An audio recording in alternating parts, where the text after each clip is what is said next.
guys, ini guys,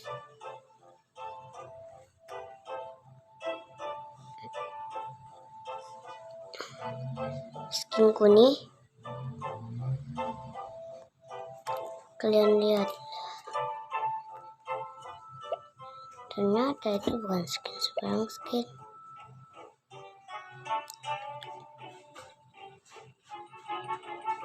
Itu skin 0.66 baru keluar.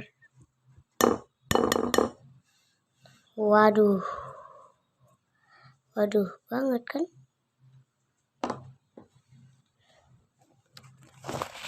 Dan udah guys, aku cuma mau kasih tahu itu doang. Bye. Semenit dulu yuk. Tapi ini kayaknya sudah melewat. Dah. Loh. Adahlah. Biar lanjut. Biar lagi nonton. Lihat. Pasta alla forma adalah pasta khas Italia yang disajikan dalam wadah keju Parmigiano Reggiano DOP yang sudah matang setidaknya selama 24 bulan. Permukaannya dibakar dengan alkohol, grappa atau vodka sebelum penyajian hidangan. Konsep ini diperkenalkan lebih dari 20 tahun yang lalu dan tetap memiliki pesona. Ada juga variasi menggunakan pecorino dan grana padano seperti yang ditunjukkan dalam video, tergantung pada wilayah di mana hidangan tersebut disiapkan. Jika kamu ke Italia, jangan dicoba ya, utamanya jika kamu seorang muslim. Pasta alla forma adalah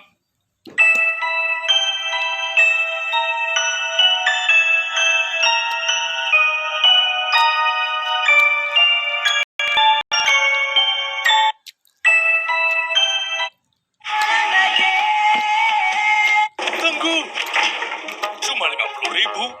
Malu-malu. Sampai nanti. Tunggu. 50 juta kekuatan. Buset. Ajarin dong. Duh, kamu malah bikin kesalahan pemula. Dunia Lords Mobile itu luas. Kamu nggak bisa perang sendirian. Kamu perlu cari teman klan. Lihat, ada banyak yang bisa dikerjakan. Kerjakan misi klan yang memberi material, sumber daya, XP pemain, dan koin klan. Itu bakal bantu kurang waktu, konstruksi. Tunggu. I've lost all ambition for worldly acclaim. I just want to be the one you love. I've lost. Jadi cuy, ini adalah sains ya kan, ini adalah pembelajaran supaya kita bisa hati-hati, bukan untuk menyakiti hewan, bukan.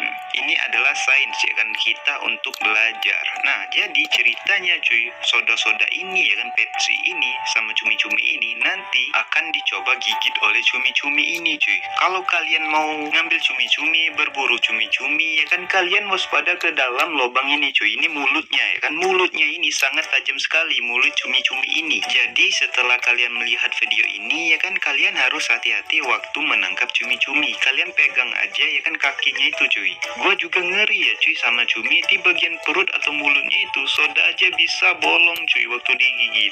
Kalian harus hati-hati ya kan waktu menangkap pakai tangan.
一つもありません。氷の小さなレストラン、宝石だらけのランチ時、氷がバタバタ笑ってる。チュルチュンチュンチュンチュンチュンチュルチュン、チュルチュンチュンチュンチュンチュンチュルチュン、チュルチュンチュンチュンチュンチュンチュルチュン、チュルチュンチュンチュンチュンチュンチュルチュン。どんぐりを頼んでもつきません。Hei, kalian ngapain mandi di sini? Seru aja, ya kan? Ya. Seru apa sih? Airnya kotor gitu, Gak lihat. apa-apa, yang penting Enggak, seru. di rumah saja airnya bersih. Benarkah? Iya, di sana lebih menyehatkan loh. Nggak mau kita di sini Jangan saja. ya, di sini bau pipis gitu. Siapa yang ngumpul di sini? Bukan aku. Mungkin Tejo. Ya maaf. Sudahlah, Bu Demi ikut mandi saja. Oke, aku ambil tembak dulu di Tenang, dalam. Bu Demi. Ayo. Hei, kalian ngapain mandi di sini?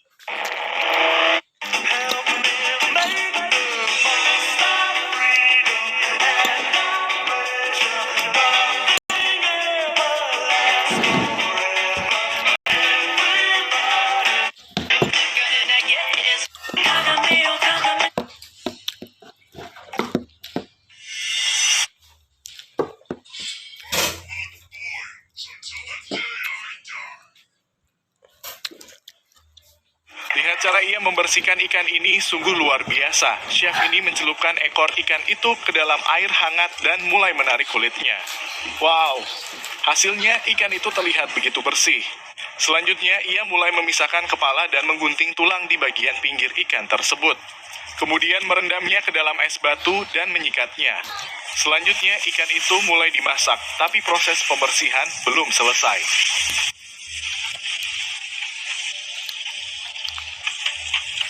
Setelah dimasak dan ditaburi bumbu, ikan itu akan dibelah di tengah-tengah untuk ia bisa mengangkat keseluruhan tulangnya. Jadi yang tersisa hanya dagingnya. Kemudian disajikan dengan campuran roti. Dan chef itu adalah Ersan Yilmaz, seorang chef spesial seafood asal Turki. Tapi apakah kamu tahu ikan jenis apa ini? Lihat cara ia membersihkan ikan.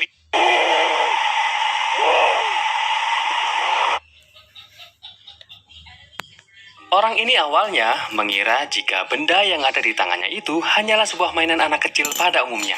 Tapi dia akan terkejut jika mainan yang dianggap sepele itu nyatanya bisa berputar yang membuat semua orang baik muda maupun tua berasa menjadi anak kecil kembali, guys. Ya, mainan ini bernama Moji Flow Rings. Mereka akan berjalan mengikuti benda apapun yang penting ada gravitasi yang menarik mereka.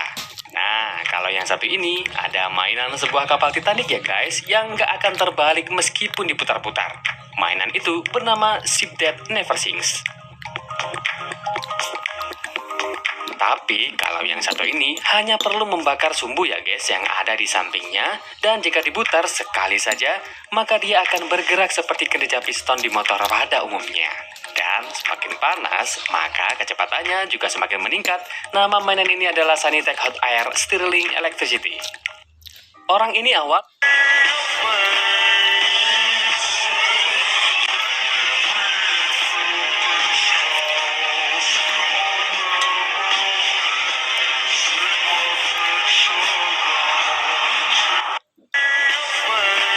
Saat lawanku punya sisa bola terakhir, kukira aku kalah. Tapi dia melakukan kesalahan, hahaha. Maka langkah selanjutnya adalah showtime saya.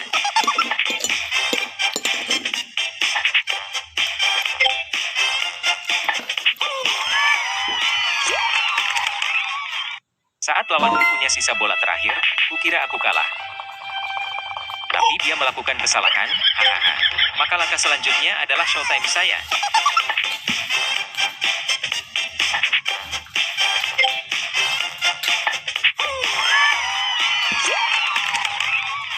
Saat lawanku punya sisa bola terakhir, kukira aku kalah.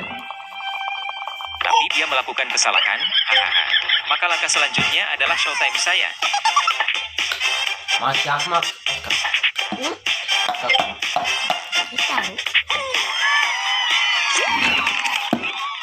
Saat lawanku punya sisa bola terakhir, kukira aku kalah.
ya bubuk coklat gua aneh gini. Gua mau aduk sama susu, tapi nggak bisa.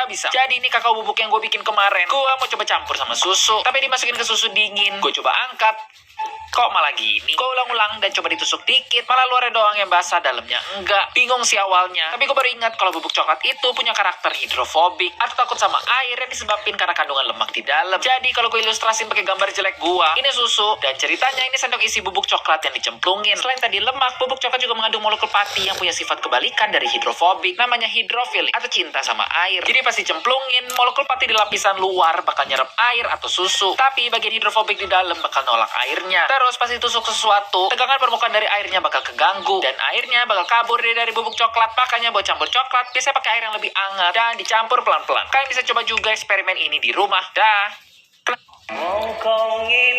Udin ditangkap polisi gara-gara kasus nabrak orang. Polisi, itu gimana ceritanya sampai kamu nabrak 20 orang sekaligus? Udin, begini Pak, saya kan lagi nyetir mobil dengan kecepatan 1000 km per jam. Pas ada pertigaan, tiba-tiba rem mobil saya blong. Di sebelah kiri ada 2 orang laki-laki, sedangkan di sebelah kanan ada yang lagi acara hajatan. Coba Pak Polisi, kalau Bapak milih nabrak yang mana? Polisi, ya mestinya ke arah kiri dong, korbannya lebih sedikit. Udin, nah persis Pak, saya juga berpikiran begitu.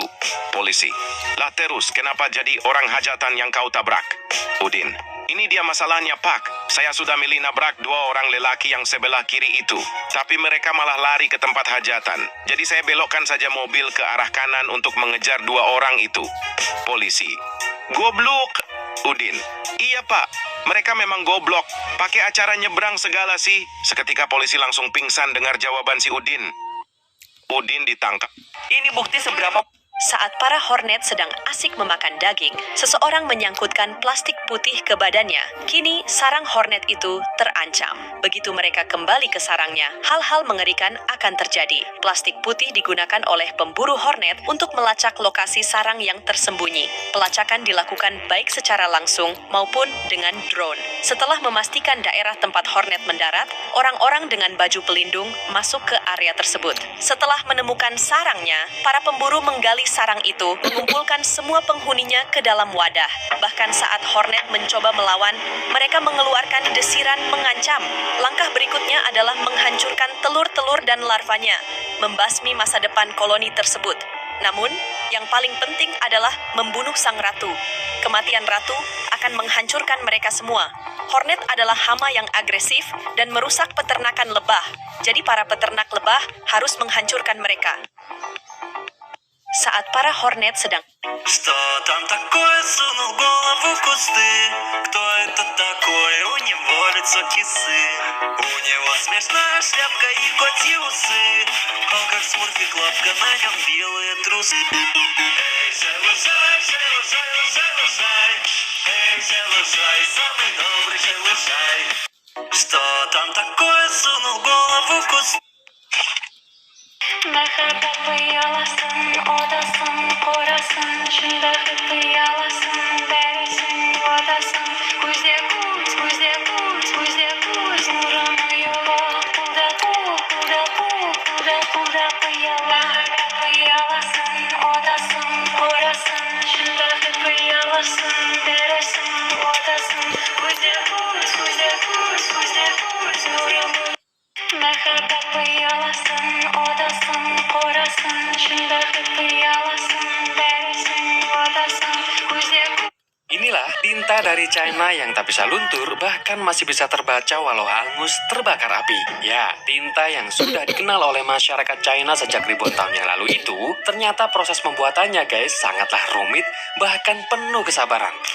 Pertama, bapak China ini memanen tangkai bunga teratai untuk dipatahkan tangkainya dan mengumpulkan seratnya yang jika diterjemahkan adalah sutra akar teratai. Selanjutnya ada minyak jarak yang akan dijemur sampai teksturnya mengental dan menumbuk batuan cinabar yaitu batu yang mengandung salah satu sumber utama merkuri alamiah yang biasa digunakan untuk bahan pewarna dalam seni dan kerajinan. Dan itu membutuhkan waktu 3 hari untuk masa pengendapan.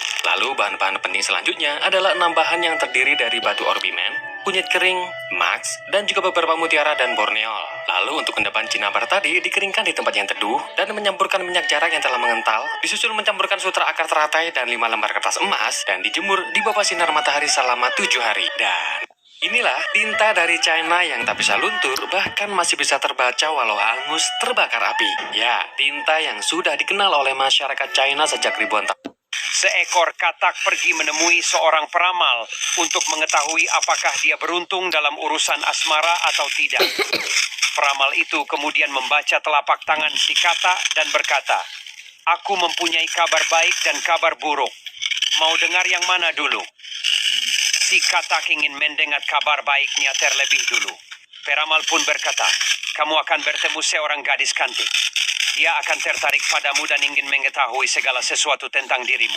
Dia ingin kamu terbuka padanya dan memberikan hatimu padanya." "Wah, itu hebat," kata si katak. "Tapi, apa kabar buruknya?" "Kamu akan bertemu dengannya di kelas biologi."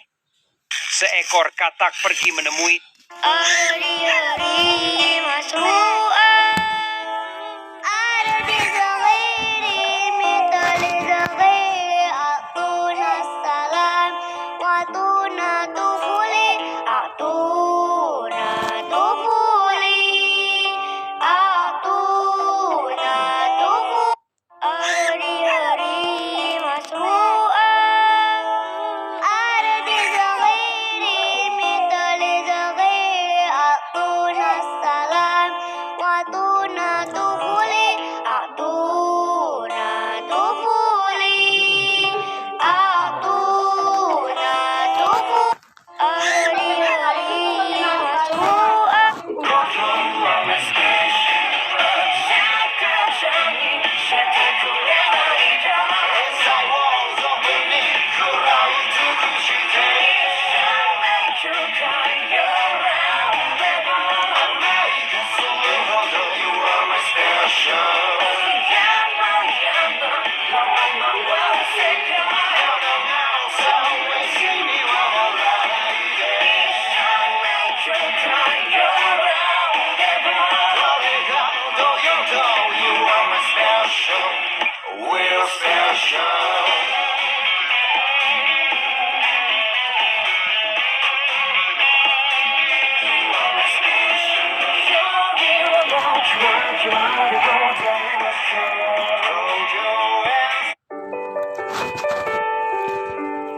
Permintaan terakhir kucing ini terkabul sebelum ia mati. Namanya Caleb, seekor kucing tua yang sakit, ditemukan dalam tempat sampah dengan kondisi menyedihkan. Seseorang membawanya pulang dan berniat memberinya tempat yang nyaman untuk mati. Secara mengejutkan, kondisi Caleb membaik. Caleb tak tertarik untuk keluar. Ia hanya berdiam diri di dalam rumah, menikmati kasih sayang keluarga yang tak pernah ia rasakan sebelumnya. Setelah dirawat 10 bulan, tiba-tiba Caleb banyak menangis dan kehilangan berat badannya. Ia memandangi halaman rumah dari jendela. Keluarganya menyadari itu adalah permintaan terakhirnya. Ia ingin berjalan di luar lagi. Caleb tampak begitu menikmatinya dan ia menghembuskan nafas terakhirnya dengan tenang. Akhirnya, ia mengetahui apa arti hidup di tempat yang aman, merasakan kehangatan keluarga dan cinta di penghujung hidupnya. Permintaan terakhir. Mas Siti, suara kucing tuh bunyinya mo gitu ya Mas Siti? Masa gitu aja nggak tahu sih, Din? Bunyi kucing itu miau, miau, miau. Kena kau Mas Siti.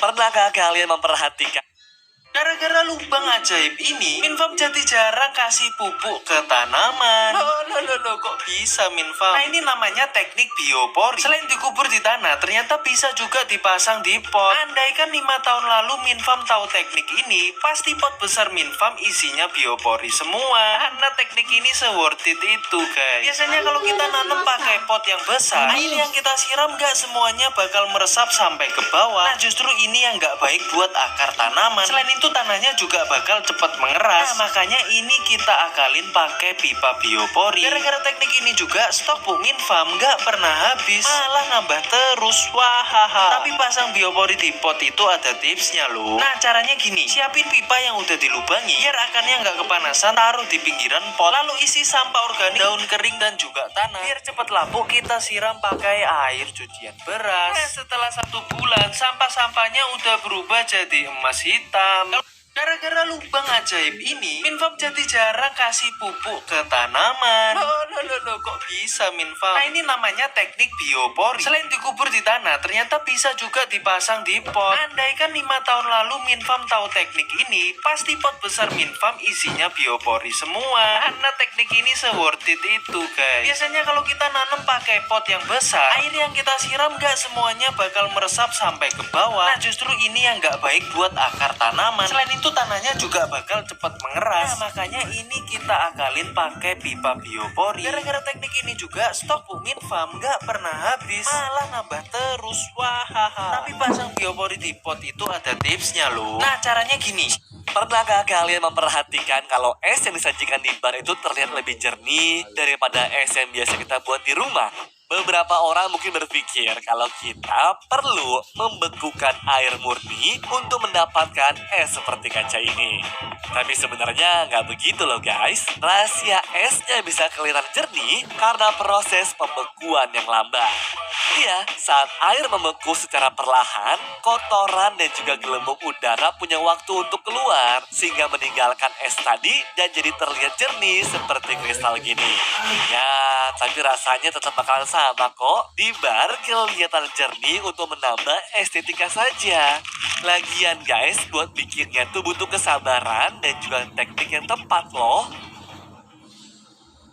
Pernahkah kalian memperhatikan mainan yang tidak cocok untuk ngabuburit? Kok susah ya? Susah banget ya. Oke, berhasil guys. Lagi ya. Oke. Oh, itu bener-bener kayak Mario Bros coy. Harus ngelewatin bata-bata sialan ini. Oke, berhasil guys. Sekarang kita lanjut lagi dulu ya. Sekarang kita puter-puter bolanya. Oke, kita transfer lagi dia ke kanan. Nice. Berhasil guys. Oke, bolanya sudah.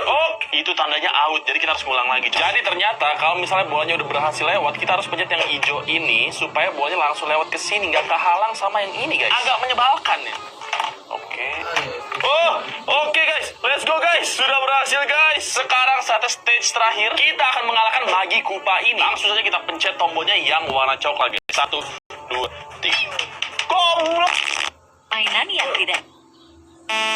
Kucing liar ini menganggap semua orang adalah babunya. Namanya Gamja. Suatu waktu ia akan nongkrong di toko pakaian. Saat pemilik salon kecantikan datang dan membawanya, ia pun diam saja. Bosan di salon kecantikan, ia akan berpindah ke salon rambut. Ia pun disambut seperti majikan di sana. Sekarang ia akan pergi naik ke lantai atas untuk memilih babu lainnya. Gamja bebas memilih siapa babu yang ia inginkan. Hal ini pun membuat penghuni apartemen harus berebut mencari babunya. Akhirnya mereka menyepakati bahwa Ganja adalah kucing bersama. Poster segera dipasang ke berbagai tempat. Dan mereka juga menanam microchip dalam tubuh Ganja agar tak dianggap sebagai kucing liar.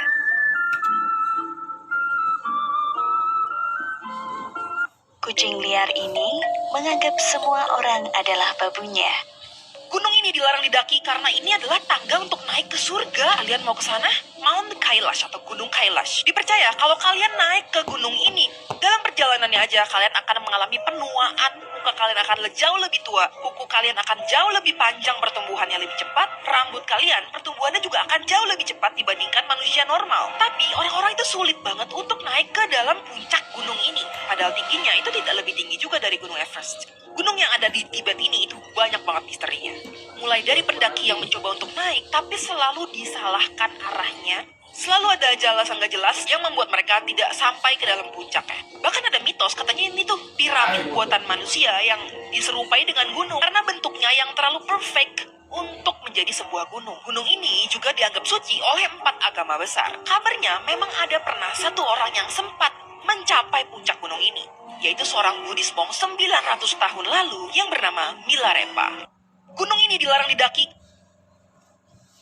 Kalian harus kaget. Inilah suasana Indonesia di tahun 1970-an. Saat itu harga premium masih Rp25 per liternya. Suasana perkampungan masih asri. Kalau mandi, nyuci pasti di kali. Anak kecil kalau main gak usah mikirin sendal. Bapak-bapak kalau berantem langsung dipisahin. Transportasi masih pakai delman. Nyalain mobil kudu diengkol dulu. Inilah Jakarta di masa itu. Vespa masih jadi motor idaman untuk nyari gebetan. Dan kasino masih dilegalkan. Kalian harus kaget. That's right, you and me, right now, we're having it out. Let's go, come on, come on.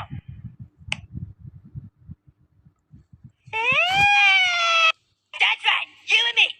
Berapa waktu yang dibutuhkan centik ini buat berubah jadi nyamuk? Yuk kita kawal terus. Aku baru aja beli centik nyamuk buat breakfast ikan cupang. Tapi lah kok malah kepikiran buat amati metamorfosis nyamuk ini. Jadi metamorfosis nyamuk tuh kayak gini. Karena ini udah fase larva, jadi yang fase telur kita skip aja ya guys. Kita pindahin dulu centiknya ke petri dish. Dari telur menjadi larva seperti ini butuh waktu sekitar 7 hari. Wow, lumayan lama nggak sih guys? Ini pertama kalinya aku lihat dari deket. Tubuhnya terbagi jadi 3 bagian. Kepala, toraks, dan abdomen. Nah, selama di air mereka bernafas lewat ekor. Pantesan pas di air selalu menggantung kayak gini. Selanjutnya dari larva berubah jadi pupa butuh waktu 5 hari. Nah, ini bentuknya agak berubah ya guys. Kayak ada helmnya gitu. Terus pupa bakal berubah jadi nyamuk selama 2 hari. Oh my god, gak kerasa udah jadi nyamuk. Nah, biasanya yang gigit kita waktu malam itu nyamuk cewek guys. Kalau yang cowok makannya nektar gak ngisep darah. Terus cara bedain nyamuk cewek cowok gimana? Nih aku kasih tahu ya. Nyamuk cowok antenanya tuh ada rumbai-rumbainya. Kalau yang cewek itu gak ada. Oh gitu. Nah, kalau nyamuk yang baru netes ini kira-kira cewek apa cowok ya guys?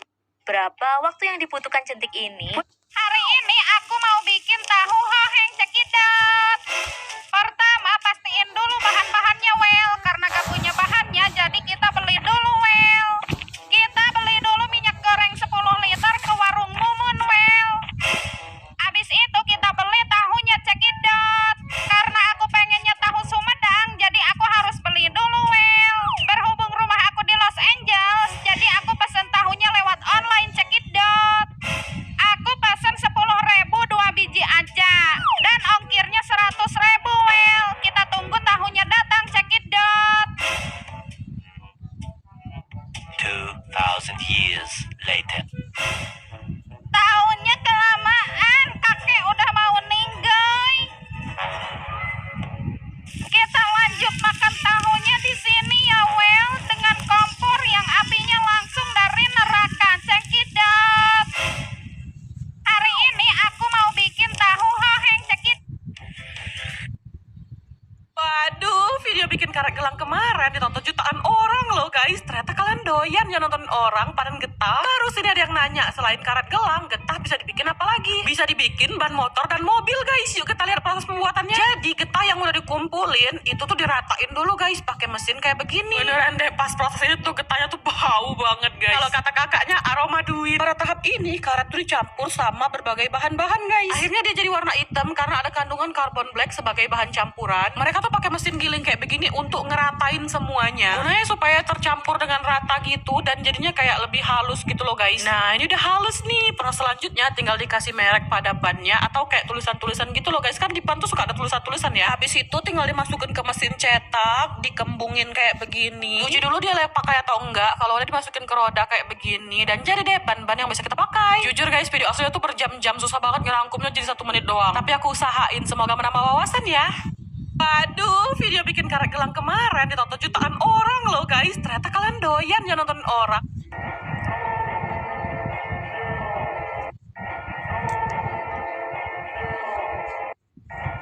Tiga negara paling ditakuti di dunia, nomor 3 ngeri banget. Pertama, Amerika. Negara superpower ini ditakuti hampir seluruh negara karena kekuatan militer dan teknologi senjata yang sangat canggih. BTW yang tinggal di bumi, like video ini cuy. Oke, makasih. Kedua, Rusia. Negara yang dipimpin oleh Pak De Putin ini mempunyai militer terkuat kedua di dunia. Nah, selain dari itu, banyak yang meyakini bahwa Rusia mempunyai banyak senjata nuklir cuy. Ketiga, Indonesia. Selain kekuatan militer yang kuat, Indonesia juga mempunyai dua senjata paling berbahaya di dunia, yaitu netizen ramah yang akan menyerang akun Instagram musuh dan dukun santet yang mampu mengirim rudal tak terlihat ke pasukan musuh cuy. 3 negara paling ditakuti di dunia. Nomor 3, ngeri banget. Pertama, siapa cita-citanya yang pengen punya motor guys? Ini adalah motor H2R. Ini bener-bener mahal guys, harganya 1 miliar ya. Aku doain yang like video ini punya.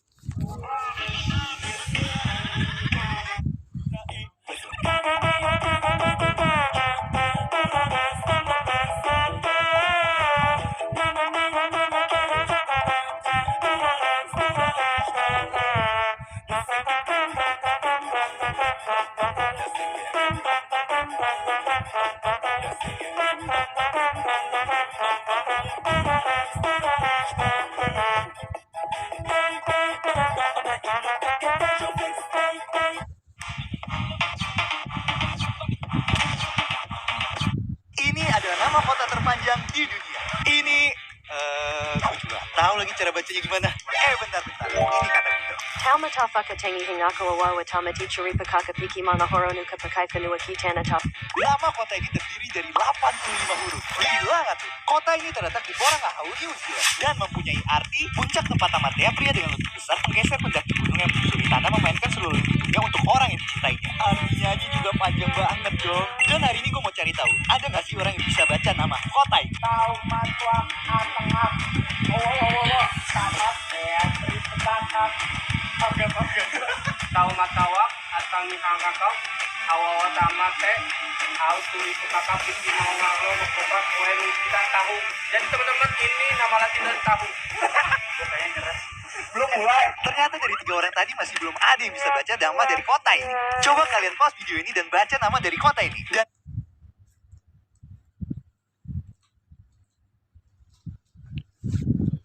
komen kalau kalian bisa.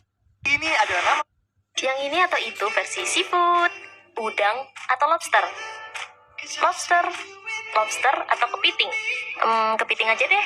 Kepiting tarantula atau kepiting telur. Tarantula, tapi kok ngeri ya? Kepiting tarantula atau jumbo? Jumbo aja kali ya. Pilih yang besar. Sekarang pilih menu kedua. Kerang, ikan. Ikan dong.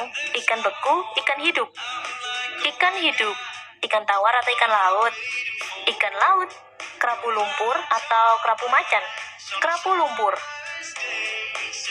Sekarang waktunya kita timbang. Pilih bumbu kepiting, steam, atau saus truffle. Saus truffle dong. Kerapunya dibakar atau di steam? Bakar aja. Bakar parape atau taliwang? Taliwang. Yeay, seafoodnya udah matang. Sekarang waktunya kita coba. Ini yang kepiting jumbo.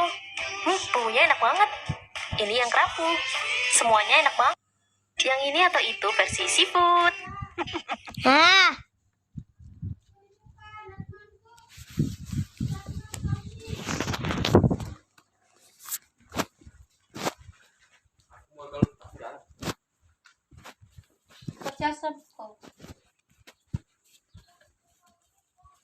Ada si Asraf tadi. Mana ada? Ada di rumahnya. Kayak kakakmu ke situ. Ayo lah sebelahmu. Ada. Ada. Aku dari Ada situ. seorang pria yang ingin sekali membeli seekor kuda. Dia pergi ke pasar kuda dan menemukan seekor kuda yang sangat bagus. Pria itu bertanya pada penjual kuda, berapa harganya? Penjual kuda menjawab, ini adalah kuda yang sangat istimewa. Harganya 5 juta rupiah. Pria itu berkata, saya tidak punya cukup uang. Bisakah saya membayar dengan cara lain? Penjual kuda menjawab, tentu saja. Saya akan memberi Anda kuda ini secara gratis jika Anda bisa membuatnya tertawa. Pria itu setuju dan mulai berbisik ke telinga kuda. Kuda itu mulai tertawa dan tertawa hingga akhirnya jatuh ke tanah. Penjual kuda sangat terkesan dan memberikan kuda itu kepada pria itu secara gratis. Pria itu kembali ke rumah dengan kuda barunya. Beberapa hari kemudian, pria itu kembali ke pasar kuda dan menemukan penjual kuda itu lagi. Penjual kuda bertanya apa kabar kuda itu, apakah dia masih tertawa? Pria itu menjawab, tidak, sekarang dia lebih sering menangis. Ada seorang pria yang ingin sekali membeli seekor kuda. Dia pergi ke pasar kuda dan menemukan seekor kuda yang sangat bagus. Pria itu bertanya pada penjual kuda, berapa harganya? Penjual kuda menjawab, ini adalah kuda yang sangat istimewa. Harganya 5 juta rupiah. Pria itu berkata, saya tidak punya cukup uang. Bisakah saya membayar dengan cara lain? Penjual kuda menjawab, tentu saja. Saya akan memberi Anda kuda ini secara gratis jika Anda bisa membuatnya tertawa. Pria itu setuju dan mulai berbisik ke telinga kuda. Kuda itu mulai tertawa dan tertawa hingga akhirnya jatuh ke tanah. Penjual kuda sangat terkesan dan memberikan kuda itu kepada pria itu secara gratis. Pria itu kembali ke rumah dengan kuda barunya. Beberapa hari kemudian, pria itu kembali ke pasar kuda dan menemukan penjual kuda itu lagi. Penjual kuda bertanya apa kabar kuda itu, apakah dia masih tertawa? Pria itu menjawab, tidak, sekarang dia lebih sering menangis. Ada seorang pria yang ingin sekali membeli seekor kuda. Dia pergi ke pasar kuda dan menemukan seekor kuda yang sangat bagus. Pria itu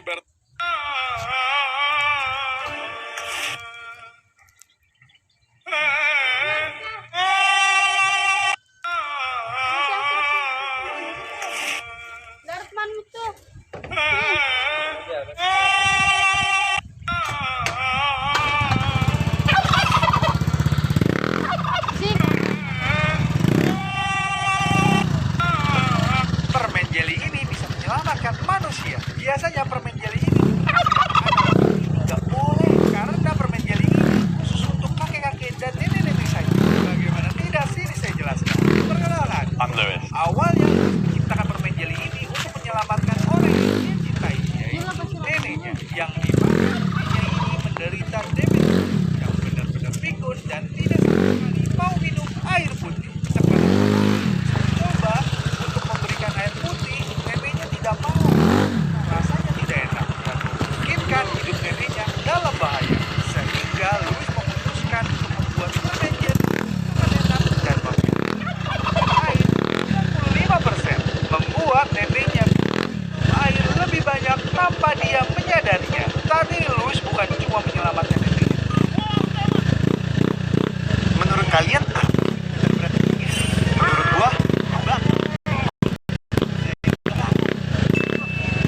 gua, paginya itu banjir dan ternyata ada bantal yang sama air banjir. Terus mau gua angkat. Coba berapa orang angkat bantal itu? Gue yakin kalian pasti. Lihat pria ini. Menurut kalian apa sih benda terberat di dunia? Lihat pria ini. Menurut kalian apa sih benda terberat di dunia? Menurut gua, bantal. Gua nggak bercanda, benda ini berat banget.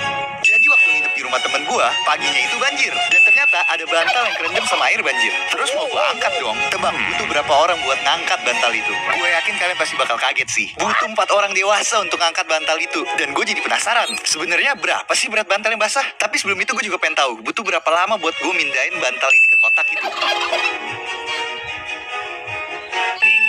2, 1. Ternyata gue cuma butuh 8 detik. Anjay, hebat juga ya gue. Dan ini dia momen yang dinanti. Berapa sih berat dari bantal basah? Bentar. Kayaknya gue lupa hal penting deh. Kalian tuh udah follow belum? Oke, waktunya kita timbang. Ternyata berat dari bantal basah adalah...